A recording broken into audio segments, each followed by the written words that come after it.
আসসালামু আলাইকুম দর্শক, দেশ ও দেশের বাইরে থেকে যারা আজকে আমার ভিডিওটি দেখতেছেন তাদেরকে জানাই আন্তরিক শুভেচ্ছা ও অভিনন্দন। তো বন্ধুরা, আপনারা তো থাম্বনেল দেখে বুঝতে পারলেন যে আমরা মূলত আজকে ভিডিওতে কোন বিষয় নিয়ে কথা বলবো।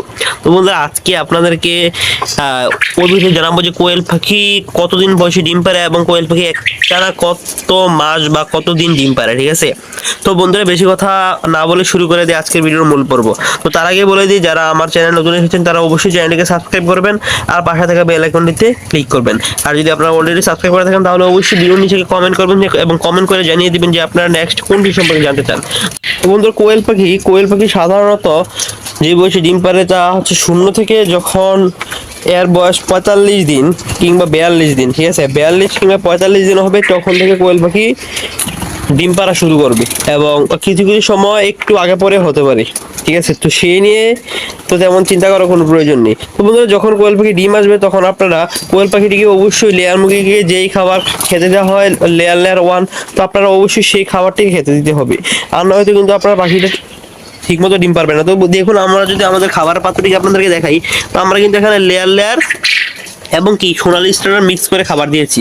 তো লেয়ার ডাইসটা যেহেতু একটু বড় বড়, এখানে কিন্তু কিছু বড় বড় ভুট্টা গুঁড়া থাকে, ঠিক আছে? তো বড় বড় ভুট্টা গুঁড়ার কারণে কিন্তু কোয়েল পাখি সাধারণত ওই খাবারটাকে কি গ্রহণ করতে পারে না কিংবা গ্রহণ করতে অসুবিধা হয়। তো বন্ধুরা, সেজন্য আপনারা এটাকে আশেপাশের মেল থেকে চুরিয়ে এটাকে গুঁড়ি করে নেবেন, তারপরে আপনারা এটাকে সোনালি স্টারের সাথে মিক্স করে খাবার দেবেন। তো বন্ধুরা, একটা কোয়েল পাখি সাধারণত যদি কোয়েল পাখির বয়স অনুযায়ী বা কোয়েল পাখি একেবারে স্থায়িত্ব, ঠিক আছে, একেবারে স্থায়িত্বভাবে কথা বলতে চাই, তাহলে একটা কোয়েল পাখি একটানা আপনার 18 মাস ডিম পারে, ঠিক আছে? কোয়েল পাখি একটানা 18 মাস ডিম পারে, তবে ডিম কন্টিনিউয়াসলি ডিম পারবে 7 থেকে 8 মাস।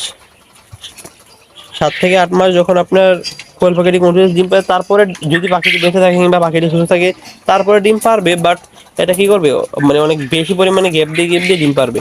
তো বন্ধুরা, তো আজকে এই ভিডিওটি যদি ভালো লাগে থাকে তাহলে অবশ্যই চ্যানেলকে সাবস্ক্রাইব করবেন এবং পাশে থেকে বেল আইকনে ক্লিক করবেন, যাতে করে পরবর্তী ভিডিও পাওয়ার সাথে সাথে সবার আগে আপনাদের নিকট চলে যায়।